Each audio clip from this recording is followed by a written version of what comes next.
Et bonjour à toutes et à tous et bienvenue pour le nouveau top et flop du jour. Et aujourd'hui on a eu le droit à deux BO qui ont laissé place à quelques doutes. Le premier BO s'est joué entre les Bros et les Damwon. Alors Damwon prend un 2-0 mais on s'est fait un petit peu en game numéro 1. Heureusement, grâce à un Namgung qui va être le premier flop de la journée, on a réussi à tenir un petit peu dans cette game parce que littéralement le support des Bros était venu concurrencer Endil dans le rôle du pire KDA. Vraiment la game était vachement disputée, sauf que il se fait catch sur catch sur catch, donc à partir de là on peut se faire un peu plaisir du côté de Damwon et on tient dans la partie. Une partie qui sera finalement remportée par Damwon grâce à une très bonne performance du duo mid jungle qui bien évidemment sera évoqué du côté des tops. Lucid et Showmaker main dans la main, comme souvent le moteur du côté des Damwon ont réussi à faire la différence, en particulier Lucid en game numéro 1 sur un Lee Sin qui est bien évidemment absolument stratosphérique sur le champion et qui fait un fight, celui qui renverse un petit peu la vapeur pour les Damwon. Déjà il arrive à smite donc ça enlève le danger du dragon, derrière on arrive à coller au Panthéon,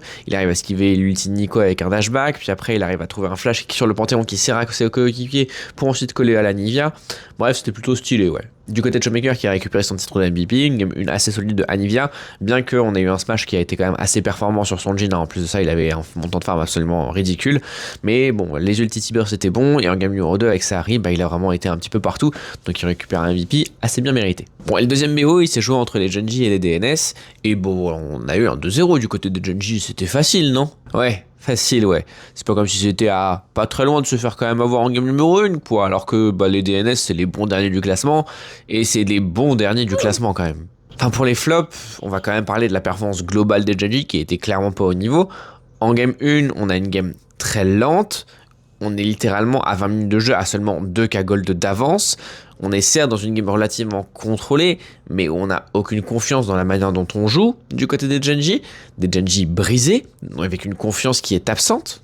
Pire que ça, on a failli perdre le contrôle de la game, parce qu'il y a un teamfight autour de la 30-35e minute du côté des DNS, qui les remet vraiment dedans, sur une composition hyper scaling.